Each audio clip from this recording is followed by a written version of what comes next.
প্রথমত আমি রিমার্ক ফ্যামিলিতে জয়েন করতে পেরে অনেক বেশি খুশি এবং সত্যি বলতে অনেক দিন ধরেই রিমার্ক ফ্যামিলিতে আছি এবং এটার জন্য আমার মনে হয় যে ইমন ভাই একটা থ্যাঙ্কস পাই আমার থেকে।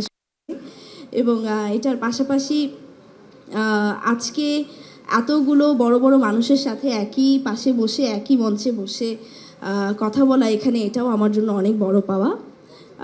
আমি যদি খুব সহজ ভাষায় বলি যে রিমার্ক আপনজন, এই কথাটা আসলে আমার কাছে কি, আসলে ব্যাকস্টেজে যখন আমরা গল্প করছিলাম, আমি মিম আপু পূজা আমরা যখন গল্প করছিলাম তখন আমরা ডিসকাস করছিলাম যে আসলে আমাদের আপনজন কারা কিংবা কে। তো আমার যেহেতু এই ইন্ডাস্ট্রিতে অনেক বছর, তো আমি আসলে দেখি ইন্ডাস্ট্রির প্রত্যেকটা মানুষই আমার আপনজন, প্রত্যেকটা মানুষই আসলে আমার সুখে দুঃখে এত আমার পাশে থেকেছে সবসময় এবং এখনও থাকে।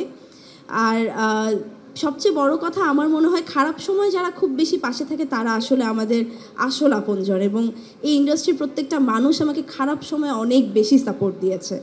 আর আমার যখনই কোনো প্রবলেম হয়েছে আমি ইজিলি আমাদের ইন্ডাস্ট্রির যে কোনো একজন, আমার কো অ্যাক্টর হোক কিংবা আমার সিনিয়র হোক কিংবা আমার কলিগ হোক, যা আমি ইজিলি যে কাউকে ফোন দিয়ে আমি হেল্পটা পেয়েছি এবং এই হেল্পটা এবার আমাদের সকলের মধ্যে রিমার্ক আমাদের সাধারণ মানুষদের মধ্যেও এনে দিচ্ছে। এবং আমার মনে হয় এটা প্রথম কোনো কোম্পানি রিমার্ক যে কিনা রিমার্ক আপনজন নামের এরকম একটা উদ্যোগ শুরু করেছে এবং আমি সেই উদ্যোগের শুরুতে আজকে থাকতে পেরে অনেক বেশি খুশি।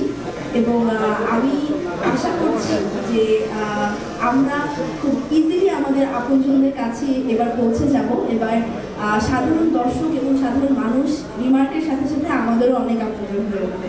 Thank you so much.